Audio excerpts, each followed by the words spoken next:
folks, and welcome to the stream. My name is Mike D'Angelo, aka That Tellest Guy, and I am joined by my lovely co-host, Rihanna. A ghost!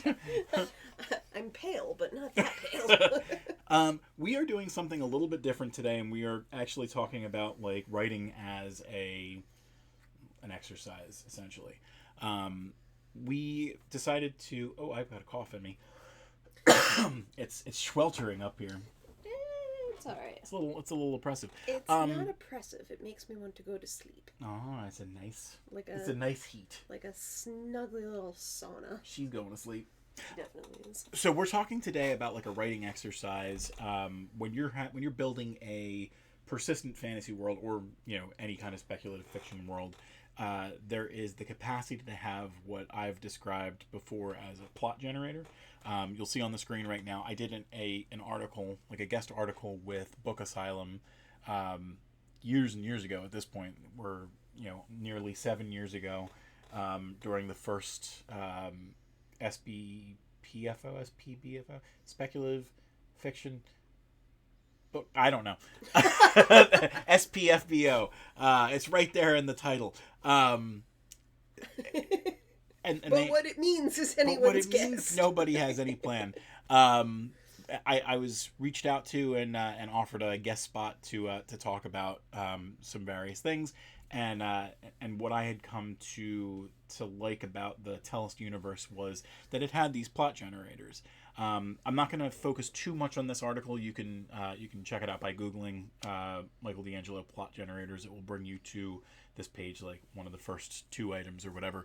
But I figured what we could do is talk about the various plot generators that you can find in fiction, and maybe what we'll do is intersperse it with some art along the way. So in the article, it was originally stated, like if your hero is just a random farm boy, there's not a lot of options or opportunities for plot to consistently generate. Yes, you're going to be able to make your storyline based on what you've already got planned out for that character. But the idea of a plot generator is that it's something that kind of builds momentum even when you're not using it. Attack of the Killer Tomatoes. That's the only thing I thought of when you said a farm boy. He's petting me. There. You'll be fine. So that's intentional, right? Like, yes, you can very much come up with something if you're looking for it. If you are skilled at this kind of thing, you can make a plot generator out of everything and anything that you find. But what we're talking about are things that are good for the beginner creator, someone who needs consistent, persistent fantasy that's being built. So we've got a couple of like the easy spots that you can make these plot generators in your story. And we're starting with cities because typically a city has got so much going on and so many different characters that are being unveiled that there's ways that you can kind of reach out the tendrils into that city and figure out like things that are happening off scene. Right. So, like in the world of Tellest, Adelatha is sort of like the multicultural hub of Tellest. So there's always people interacting and things happening. Right. So I'm going to go to the city that we actually used in the article because at the time Silver Serpent was relatively new as well. And there was so much going on in that city because of a phenomenon that had happened. They had the Arcanix Compendium basically exploded and started to enhance the powers of anybody who had the strain, or for people who had a variant of it that was so minute that they might not have noticed it and enhanced it enough for them to have that power. So in that case, you had your plot generator was this new phenomenon that was happening in this city. In a situation like Adelatha, because Adelatha is so big, it could be any number of other things. It could be, a group of laborers are trying to unionize. It could, and seeing what kind of things span out because of that. Are the people who run the city, are they susceptible to that kind of thing, or are they, spiteful of that kind of thing? You got to stamp the people down. In Adelatha, based on what we've talked about before, maybe not. Maybe they see the value of labor and they see that, it should be rewarded if you're, working in a meritocracy or something like that. Yeah, I would imagine Adelatha is definitely a meritocracy, considering the status isn't necessarily, it's not a capitalist city. It's whoever has power, Mm-hmm. and that power can come from study and from work, or it can come from your natural gift of the strain. Um, but I mean, that's what we're talking about, right? Like, what happens in your city? Like, Yeah, yeah. Well, and we have a picture up right now that's pretty indicative of, we were at a city, we needed to build something for it, and at the time in the original book, it was, let's make a coliseum, let's explore what they do for entertainment, and then that expanded. You've got this little facet of the city, which in this case was the Coliseum for regular fighting, and that expanded to Tower Sphere, which is the experience that people have in the world of Tellus. So we'll actually take one more look here at this picture. So Tower Sphere became an idea that was generated through the plot of, we have this Coliseum, maybe because people are getting so used to it, we got to shake things up. So this brand new sport is involved and invented for Adelatha and essentially the country, the kingdom, the continent, and then beyond. right. And it makes more sense, I think. I think organically it made sense to have something like Tower Sphere because Maisie's barking. Mm-hmm. Um, She agrees. she agrees. It made sense to have something like this because if you do have a multicultural city and we're kind of evolved in it, One maybe second. it doesn't make. He yelled for Maisie. I shushed. I shushed. Maybe it doesn't make sense to just have like a coliseum exclusively for one-on-one battles or group battles. Like, if you're going to have these powers and the powers are going to be celebrated, you might as well be able to use them in an organic, set or a setting where people will cheer you on for it, and like the goal is not to murder the other. Right, and that was part of the idea too. Is in Adelatha's history, they had a sense of bloodshed in the Colosseum games, and they had just been attacked by Blacklane. So all their heroes, these people who were celebrated, were doing battle in the Colosseum and injuring themselves. We needed them on the front line to protect us from these enemies. Right. And you can take things a step further from that as well. Tower Sphere becomes such a big thing that it starts to spin off stories of its own. It's, why did this guy not show up to this fight? Was he called away for some kind of holy mission or something Right. like that? Why was this event memorable to the people of the city, or what happens to our protagonist when XYZ happens? Yep. Like, so I think, the more you build out the world, the more things happen without you making the conscious decision to Right. make it. And that is pretty much the entire point of the plot generator. It's supposed to be something that kind of, you can set it up and then it starts to tell the stories for you. You did no, my water's over here. Oh. That was your old water. Oh. The whole concept is that it should be working for you. You might need to think about it a little bit more to think about what's happening on the back end, but because you've left the door open enough for you to search out those things, they can kind of help you and help to tell the story on your behalf. One of the other things that we can talk about in the case of Tower Sphere before we step away into the next type of plot generator is typically, in a Coliseum game, you have everybody conglomerating in one Coliseum. Like that's the only place that this is happening. But because we've got this that's kind of living as organized sports, like this is basically Tellest's football. Right. We have in the other session that we did, we talked about like our Phillies fan, Mm-hmm. like a farm boy on the outskirts of Yes. town. Like, what is the common man kind of rooting for here? Absolutely love the Adelathan Firebirds. Right, exactly. Now, I mean, maybe it's not as easy for the common man in this world, but maybe it is. Maybe when you're passionate enough about it, you follow the Adelatha Firebirds to Viscosa when they are going to play against, fight against, compete against the Viscosa Battle Cats.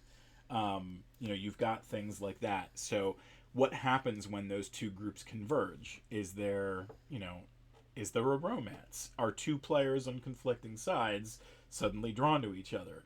Is there a murder that happens in and around that coliseum, and are the visitors uh, blamed, whether falsely or with some evidence? Are the fans of the Battle Cats and the Firebirds at odds with each Yeah, other? Are they? Is it friendly? yeah, Friendly yeah. banter? Do you have a rivalry that's like a Phillies fan, right? and you know Are they going to like riot in the town regardless of whether they win or lose? Like, what? How do the townspeople feel about fanatics coming to another city? Like, these are all things that just sort of happen and that you might not initially think about. So we'll leave the cities alone for a little while. You'll see that our second item is rogue galleries. When we're saying rogue galleries, in this case, we're not talking about a gallery of D&D rogues. We're talking about, let me see if I can find the image of the cover. We're talking about, like Spider-Man has his rogue gallery, right? He's got the Sinister Six and beyond. He's got, Rhino, Otto Octavius, Green Goblin, Electro, Shocker, Chameleon, all those kind of things. Scorpion. So what you're doing with your fantasy world is you're building a clique, a cast of enemies that you're. A ragtag crew of. They don't have to be a crew. They don't have to be. They don't have to be together. In fact, sometimes it gives you an opportunity to explore something different if they're not. But you are developing a host of opposition to your hero, and anti-hero or villain if that's the character that you're writing potentially. In the case of Silver Serpent, which we've talked about before, the villains were folks that had new abilities that they were finding their way to. They didn't have the capacity to really express that level of villainy until they had this power that they could lean on. All of a sudden, it doesn't become impossible for you to fight your way to some kind of glory, some level of wealth. There's all these kinds of things that you can do. And I should also mention, just because you're presenting someone as a quote unquote rogue does not mean that they have to stay that way. A lot of times in Silver Serpent, it was a perspective of, I completely read this person wrong at first because they have this ability, they're learning this ability, they're dangerous when they don't know it, and that in its own can be a sort of plot generator as well. If you have, and you as the author might be surprised as you sort of write a character with the intention of them being bad. You could be like, well, wait a second, events have unfolded in a way that it doesn't make sense anymore. Like, this would have to be adjusted to fit the actual character, the events, and what they would do in this situation. Right. And in some cases, you might write the character initially with the idea that they're a villain, and then what you're doing is, as you're exploring their backstory, you're realizing that there's a reason for that semblance of villainy. Like you might have a character who, they're enraged by something that somebody did. They're trying to hurt everybody around them in the goal to hurt the one person that really hurt them the most. Or it could just be a simple shift in perspective. Someone, looks like they hurt somebody and it was just a bad angle or something like that. They were trying to save someone. They reached for him and it looked like a shove instead. Right. It's there's any number of ways that you can kind of go down that route and see what that exploration looks like. And the way that you can kind of use these plot generators is, sure, you might have a character who was put in prison, but that doesn't mean that you can't have a prison break where that person is on the lam again, and all of a sudden they can come back to harass your character later. Like Rihanna had mentioned earlier, you might have a situation where you have multiple characters who are banding together. Maybe your hero had an all-right shot at taking these people on one-on-one, but all of a sudden you have them banding together like the Sinister Six, and it becomes a whole other thing. And you could have someone who has knowledge that maybe your hero doesn't have. They're aware of something that's going on out in the world, and they're willing to, trade that information for something. They want something out of the. Whatever their character is drawn Yep. to, whether it's are they treat motivated, are they are they praise motivated? Yeah, I react to words of affirmation. Right. What is your character's love language? Stepping back into the prison idea, maybe a character is in prison, and that's what they are willing to trade to get out. They want to give up some details to something in exchange for liberation. Could be. Could be. Could be. All right, so we'll move on to natural landmarks next. Let me see. Let's go to Follies Glen. Galen. So, Follies Glen is one of the places that we've explored in the Mageborn trilogy, the Ancestral Magic trilogy. This is a natural landmark in the world of Tellest. It doesn't have to be natural, but we figured because we are dealing with a magical fantasy world that likes to use that magic, we would focus on here. But you can certainly do, like, within a city, you could do a man-made landmark, a statue of some king or hero or something like that. And we have plenty of ruins as well in the Tellest universe, so that would be like another example of the landmarks. But and another example of a plot generator, because you can go backwards in time and say this is why these ruins became the way they were.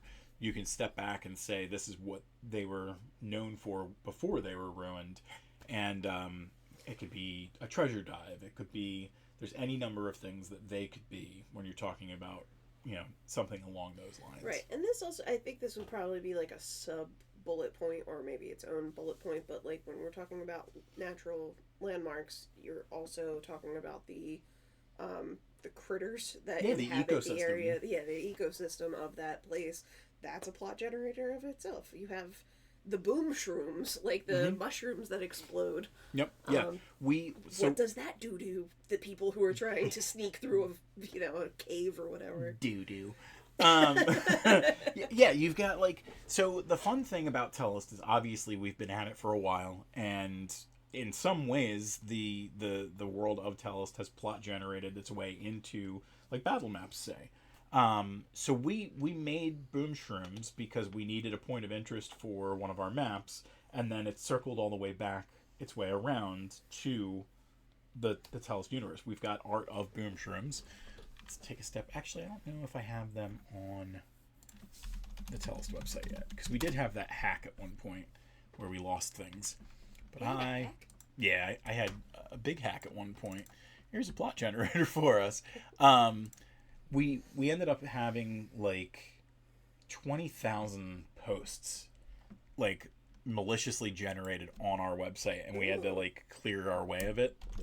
That was not a fun one, and we ended up losing some content. I don't think that boom shrooms were ever up at that time. That's the that might have been it.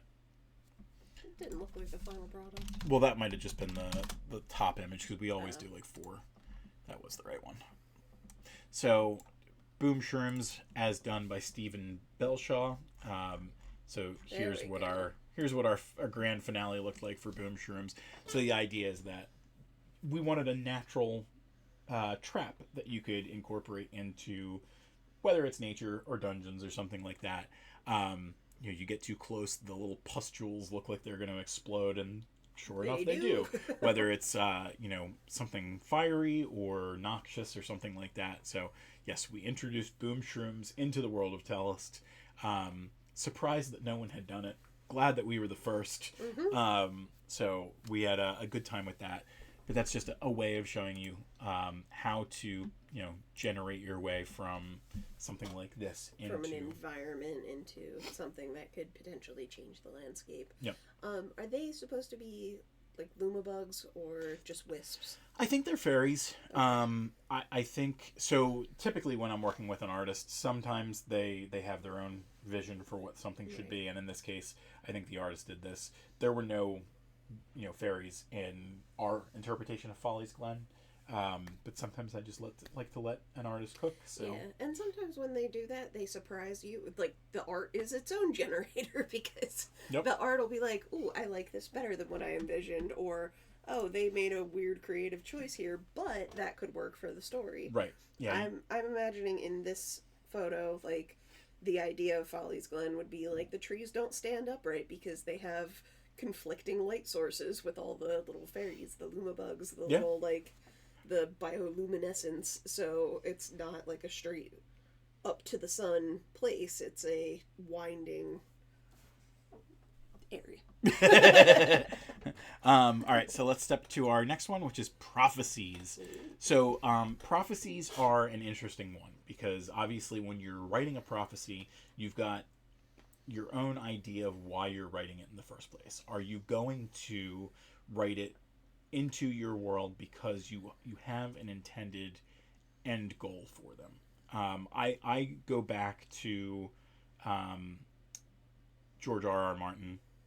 The Azura High or whatever. Well, everything, right? Like you've got like the comet, you've got the prince that was promised, you've got just about everything in that series was prophetic early on, and In the never books. yeah, but and it never amounted to anything Right. as far as we know because of what we've watched in the series. Spoiler alert, last season sucked.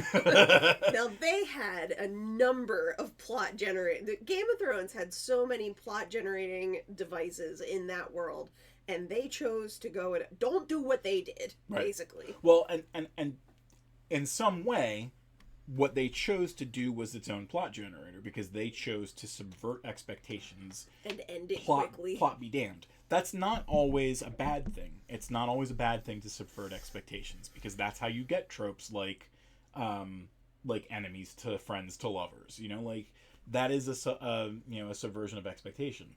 It should come with some merit. There should be a reason for it. Don't just do it to throw your reader or your audience off track. Like it's not clever, haha. It in a lot of cases it seems lazy if you're not doing it with some emphasis. Yeah.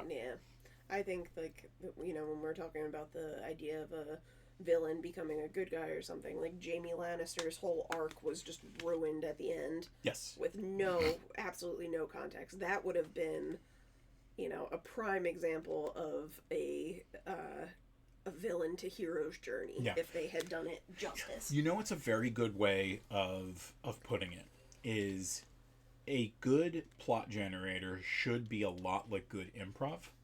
There should be a lot of yes and. I like that. You'll notice that in improv, most of what's happening is build. You don't have anything that's being removed from the scene because it takes away from the possibility. Right. So in the case of Game of Thrones, what you saw at the end of that series was they were trying to kind of tighten the knots and everything like that, and instead of letting things go to where the directions that they should, they went, no, I want this to go here, I want this to go here. We want a Starbucks structure mug. Structure of the story be damned. But it should have been, look, this is the way that this has been progressing. We've been generating our plot in this direction. Why are we going to put up a dam and force the water to go in a different direction? Right. Let the water flow. Right. Why are we going to wear 20 pairs of sunglasses on one of the final battles that everyone's been waiting on?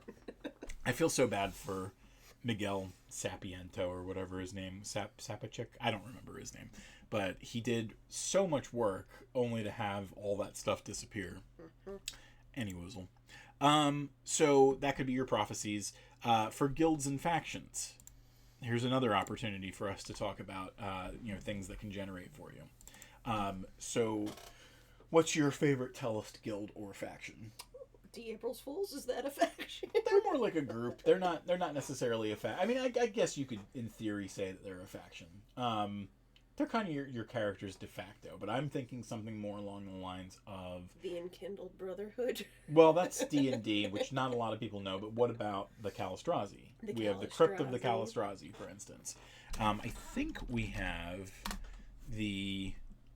There we go. We have the sigil. We have the sigil art for the Crypt of the Calistrazi. So the Crypt of the Calistrazi is almost like our first interpretation of like the Harry Potter-esque factions, right? Because we had in the Crypt of the Calistrazi, people were kind of broken up between like their jobs. Right. But the whole notion of the Crypt of the Calistrazi is it's people who are destined, fated to protect the history of the world. So you have the Calistrazi were the first men who emerged from the mountains after the convergence, which is when Tellest and Earth became one again, and there's radioactive weather outside and everything like that, so everyone's hiding beneath the Earth to protect themselves from that danger. Question: did the Calistrazi become a thing because of the April Fool's joke, or did Yes. it predate it? No. It was the April Fool's joke? Yes. Okay. There's another plot generator for you. Goofiness. If you are willing to make fun of your world, not necessarily within the world itself all the time, Lovingly parody yourself. you will find so many opportunities to grow it, because certainly Bixby, one of our more popular characters, would not have existed and grown to be so popular were it not for the joke that we had one April Fool's. He's the super Calistrazi mystic Bixby Alidocious. So who dies a lot, and that's him dancing with his corpse. He lives to die. Yeah.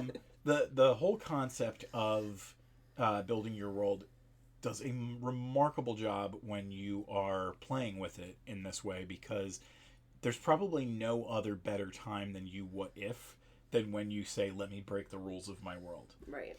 So we've consistently had a lot of April Fool's jokes that end up building into the world in some way. And sometimes, like, at this point, we know that, like, if we're going to do it, we're going to incorporate it somehow. Right. So we had Bixby. We had the April's Fools. I don't think at the time we knew that Bixby was going to be part of that. Right.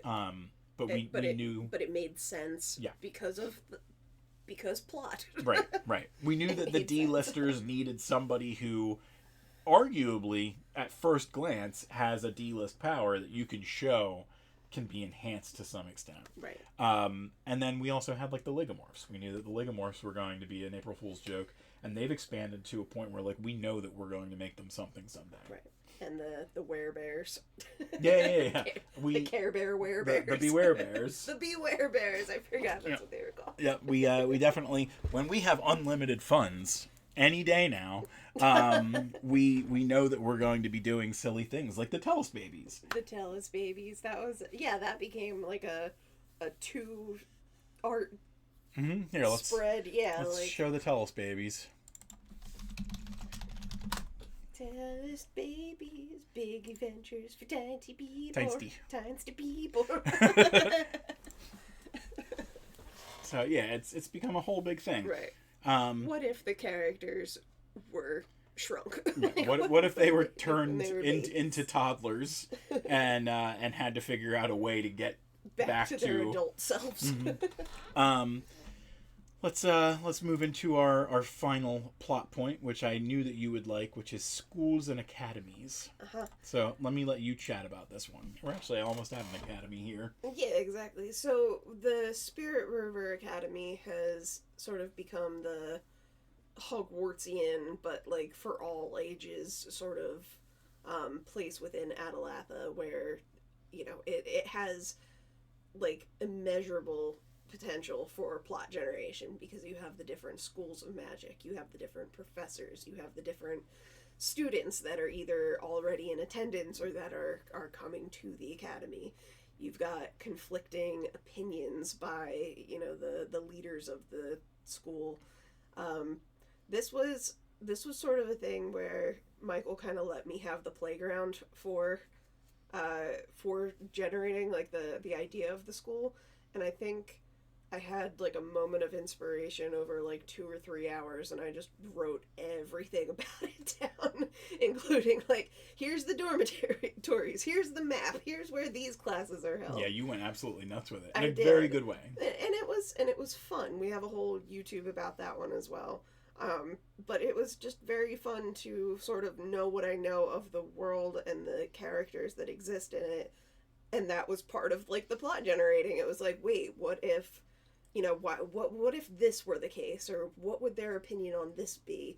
We have steampunk elements in Tellest that are being explored. So why would they not have sort of an engineering school? You keep talking. I'm going to try and see if I can find the pictures of your academy. Oh, the crappy drawings. They were beautiful. Don't let anybody tell you They were otherwise. terrible. It was just a mad woman's etchings. Don't pay no mind. Oh God, I am an actual artist. So yeah, that was the general idea. There's the little air balloon over in the where's your mouse? There you go. There's the air balloon with the engineering school. You've got the botany greenhouse. You've got the alchemical arts. Magical anomalies, the garden, the We cultural wanted them sort of in the anthropomorphology. cultural anthropomorphology. Mm-hmm. That's a perfect name. And he said to get off the mouse. There's a whole episode that you can go to about this, and what we'll do is we'll link this at the bottom of the video in our YouTube. Smart. Yeah. You silly goof. You want him leaving more. Generate the plot. I got excited. He tried to silence me. Typical man. Respect the patriarchy. No, I never will. So that's your plot generators, and we actually ended up generating more based on the fact that the Spirit River Academy even existed, because we did an entire episode based upon the life of the average Adelathian. Mm-hmm. And that was fun. It was hand in hand with, all right, we know that there's an academy, there's going to be cadet schools for this academy. Right. We had a younger person who was just realizing that he had a power or magical ability. Yeah, and he had a non-magical family, and what would a, average on the suburban outskirts of the city sort of regular old Joe Schmo in the Tellest universe, what would they do with a magical child? What would be their idea? Is the commute to the school frustrating? Like, what does it all look like? And by no means are the items that we've discussed so far today the only plot generators. Yeah, but we did want to. The carbuncle became a whole thing. Yep. And grew beyond that, because you and I know, and now so will everybody else, that the carbuncle was able to be used for good somehow. Gasp. Mm-hmm. But yeah, you've got curses, you've got blessings, you've got events. They occur. You've got there's a tremendous amount of opportunities for you to crush your writer's block when it comes to things like plot generators. One of the other things that I'll mention before we close the show today is that one of the lovely things about plot generators is that they can take you off the beaten path. So if you are in a writer's block situation where you don't know where to take your story next, the fun part about it is that we'll go back to the door, the door metaphor. You may be at a closed door for now, but if you take your little detour to another door that's open, you never know when that first door can open back up because of the ideas that you're generating down that road. And lo and behold, it's a hallway, and both doors are connected. That door is a mimic. All right, so we're gonna wrap things up. Let's head over to our show closing page. So folks, on the screen right now, you should see all the places that you can find Tellest out there on the internet. Tellest.com is a great first place to start. It'll bring you to our website where you can see all the projects that we're currently working on. You can see our enormous art gallery. We just got back into putting those art pieces together. You'll notice that I said that we had that hack earlier on in the year, all the way cleaned up, but we are doing some triage to get our posts back. If all goes well, we'll have a post every Wednesday from now until like the end of 2027.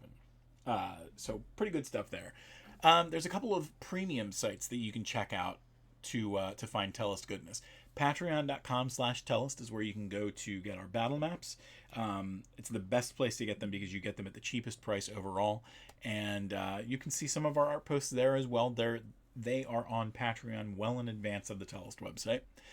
Tellest.etsy.com is where you can find physical versions of our maps, and you can find Rihanna's handcrafted magic wands, which we'll talk about more in a second. New batch a-coming. New batch a-coming.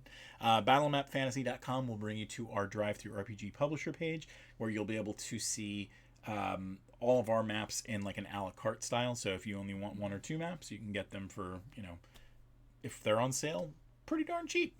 We got 2 TikTok channels. At Weird Witch Wands is where you can go to see all of Rihanna's stuff, not just wands, but wands, little Mises. Yeah, I started needle felting as a medium, and I'm making some of the characters that are in our children's book, How to Be a Wizard, available on Amazon. Go check it out. Mm-hmm. And at Tales of Tellest is where you can find our cute little doggies. Somehow, Luna was not the yappy one today. That was Maisie. Oh, she's exhausted. I was playing fetch with her a lot. Luna. But Luna has... Oh, she's dreaming. She has a few videos now that have breached 1 million views. She's got 15,000 followers. She is the most famous and successful member of our entire family. I was in both of those, all 3 of those 1 million videos, and I've narrated my own 1 millions. That's true. But she's... Eat it, Luna. she's adorable. It's more impressive. She's adorable. It's more impressive because she's a dog. I'm a dog. You got that dog? I got that dog in me. No. YouTube.com/@worldofTellest is where you can see all of our videos, even after they are knocked off the Twitch platform, after the month or whatever it is. You'll be able to see everything that we've done in the past, including 57 other Talking Tellest episodes, and at this point probably like 100 Making Maps episodes.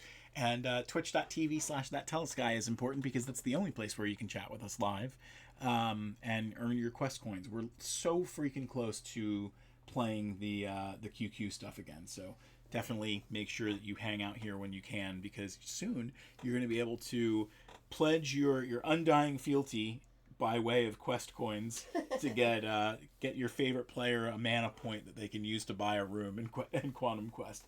There's even more later. Yeah, I'm gonna dominate those games with my 30-something thousand. I think we have to. So your friend Shannon has said that she's going to be playing that with her friends.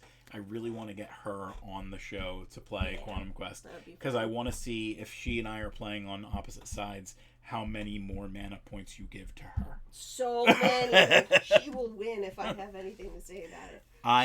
She sends me presents. And I send you presents. Yeah, but she sends me presents and she's not married to me, and that's actually special. All right, that is going to wrap us up for the day, but we thank you for joining us. We'll be back next Monday with more Talking Tellest, and we'll be back tomorrow and Wednesday for Making Maps, but until next time, we'll miss you.